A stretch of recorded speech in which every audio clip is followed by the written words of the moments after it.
And where is it right now? Because you're going to go, when is it going to be released? It opens, it premieres Tuesday in New York. And you're working on it last night? In Hollywood, one word can be the difference between forgettable and unforgettable. It's gonna hurt me. I'm not gonna hurt you at all.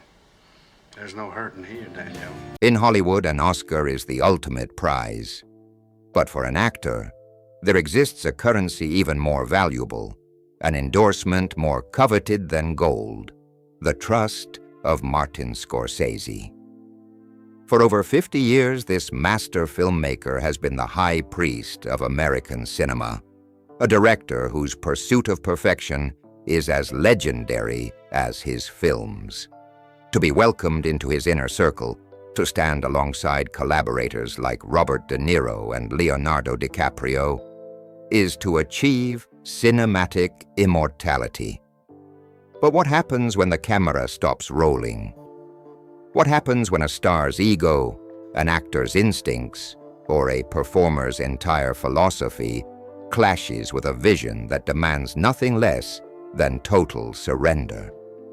Behind Scorsese's visionary direction lies a temperament as volatile as the characters who populate his films. His sets are not democracies, they are kingdoms, and he is the undisputed king. These are the stories of 6 acclaimed performers who, for one reason or another, found themselves on the wrong side of that kingdom's walls. Their conflicts weren't just professional disagreements. They were fundamental clashes of artistic soul. As Scorsese himself once said, "Cinema is a matter of what's in the frame and what's out." For these 6 actors, what remained outside the frame was the director's approval, a coveted prize they would never receive. Kicking off our list at number 6, James Caan. In the mid-1970s, Caan was more than an actor. He was a force of nature. Fresh from his explosive Oscar-nominated turn as Sonny Corleone in The Godfather, he radiated a simmering, unpredictable energy. He was a natural fit for Scorsese's universe, and the two began pre-production on a character study titled Italian American. Scorsese was captivated. There was something dangerous about Jimmy, he later recalled. He had this authenticity I wanted. But that authenticity came with a will of iron. The tension boiled over during a notorious workshop when Caan, believing in spontaneity, began rewriting dialogue on the spot. For Scorsese, this was a cardinal sin. Crew members described the director erupting in a volcanic tirade, furious at the actor's attempt to usurp his creative control. Here's the incredible irony. Caan's most famous line from The Godfather, "Bada bing," was a brilliant ad-lib. But what was celebrated by Francis Ford Coppola was condemned by Martin Scorsese. There's creative freedom, Caan reflected years later, and then there's whatever the hell that was. The project collapsed within weeks. Coming in at number 5, Mark Wahlberg. The set of 2006's The Departed was a powder keg of talent. Cast as the ferociously profane Staff Sergeant Dignam, Wahlberg brought his signature South Boston intensity. It was exactly what Scorsese wanted, on the surface. Mark had this athleticism, this street credibility, Scorsese noted, but he fought me on the character's interior life. The conflict centered on Dignam's now legendary tirades. Wahlberg attacked the scenes with a raw, aggressive energy. But Scorsese saw something else beneath the rage. He wanted subtlety. He demanded nuance. He kept saying, "less, less," when everything about this guy screamed more, an anonymous crew member told Vanity Fair. What Scorsese didn't know was that Wahlberg was already skeptical from the beginning, having clashed with the screenwriter. The ultimate irony? Wahlberg's performance earned the film's only acting Oscar nomination. a recognition that reportedly stunned Scorsese himself. Their creative disconnect was so deep, Wahlberg was never considered for future collaborations. At number 4, we have a clash between America's most meticulous director and America's sweetheart, Julia Roberts. In the early 1990s, no star shone brighter. When Scorsese was casting his opulent period drama, The Age of Innocence, he briefly considered her for the pivotal role of Countess Ellen Olenska. He saw the potential, admitting she had this luminous quality, but he also saw a problem. There was a contemporary sensibility, he stated, I couldn't train out of her. The clash came to a head not in an acting rehearsal, but in a costume fitting. Scorsese's method demanded absolute historical immersion, insisting that actresses wear brutally restrictive period corsetry to feel the characters' constrained lives.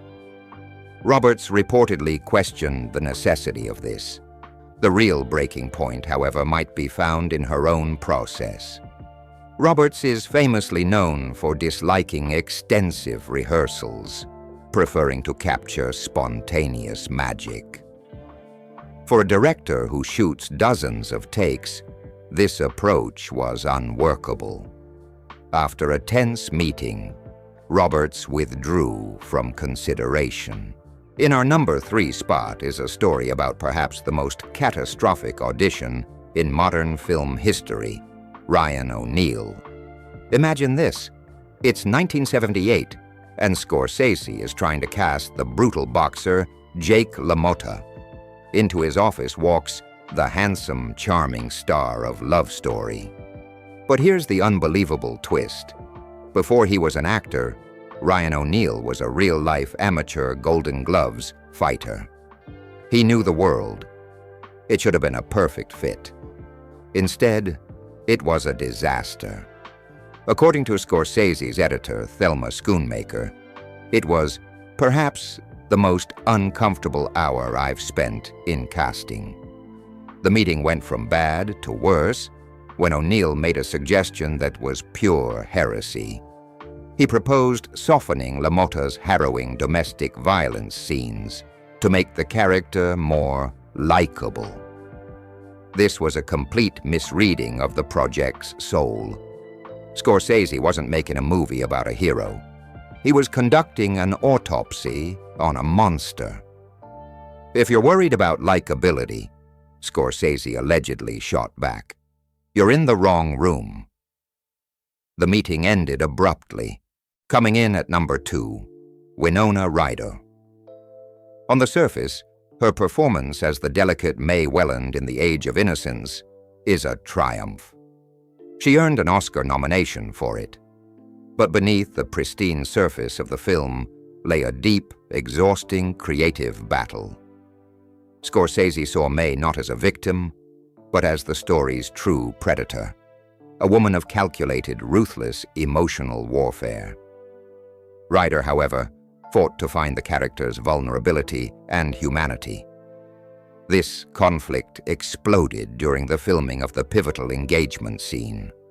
Scorsese halted production for nearly 6 hours, relentlessly pushing Ryder for a specific quality of innocent manipulation.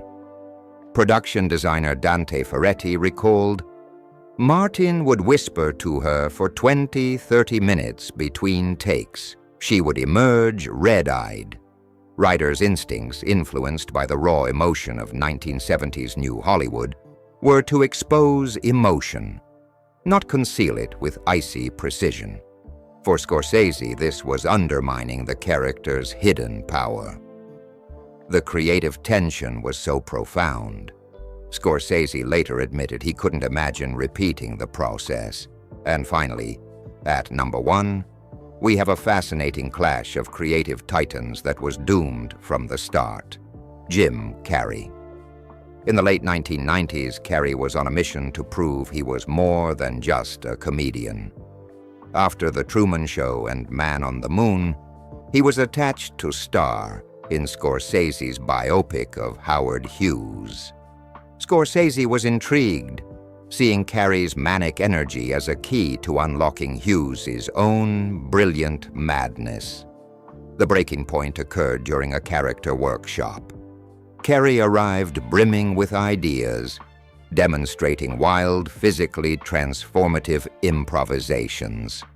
A production designer who was present said the temperature in the room seemed to drop with each minute. The fundamental disconnect was a clash between chaos and control. Scorsese demands precision. Carrey at the time was a devotee of total, immersive, and often uncontrollable transformation, famously staying in character as Andy Kaufman for an entire shoot. This was the polar opposite of Scorsese's process. Jim's brilliance is undeniable, Scorsese reportedly said afterward, but it's not compatible with my process. In the kingdom of Martin Scorsese, talent is not enough. The stories of these 6 performers reveal a singular, uncompromising truth. This wasn't about personal dislike. It was about a sacred, fanatical devotion to a specific vision. In an industry driven by compromise, these clashes are a powerful reminder that true artistic conviction is a stubborn, difficult, and often isolating force. It demands not just performance, but absolute faith. Which actor's creative clash surprised you the most? And who do you think deserves the #1 spot?